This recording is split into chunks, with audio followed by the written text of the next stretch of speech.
Students, come to cool zone arithmetic progression.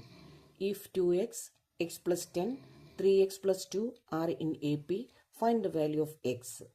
For the solution, you have to know the formula. If A, B, C are in AP, that is arithmetic progression, then B is equal to A plus Z by 2 or 2B is equal to A plus C. By using this formula, we can find A and take this 2x as A, x plus 10 as B, 3x plus 2 as Z, and then 2 into B, that 2 into x plus 10 is equal to A plus Z, that is 2x plus 3x plus 2. So, removing the bracket, 2x plus 20 is equal to, adding the like terms, 5x plus 2, and 20 minus 2, that is equal to 5x minus 2x, that is 3x is equal to 18, and x is equal to 18 by 3, and we got x is equal to 6.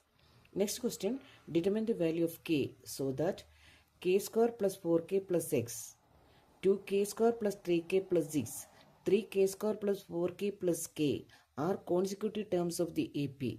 The same model question as the first, it is taken as A, this is taken as B, and this is taken as C. By using the same formula, 2B is equal to A plus Z. So 2 into B is taken as 2k square plus 3k plus 6 is equal to A plus B, A plus C. A is k square plus 4k plus 8, k square plus 4k plus 8 plus C is 3k square plus 4k plus 4. Then 4k square and 4 square k square here get cancelled, plus 12 and plus 12 get cancelled. Then 6k is equal to 8k, that means 6k minus 8k minus 6k is equal to 0, and 2k is equal to 0, and we get k is equal to 0. So thank you for watching my video. Please subscribe and like my channel.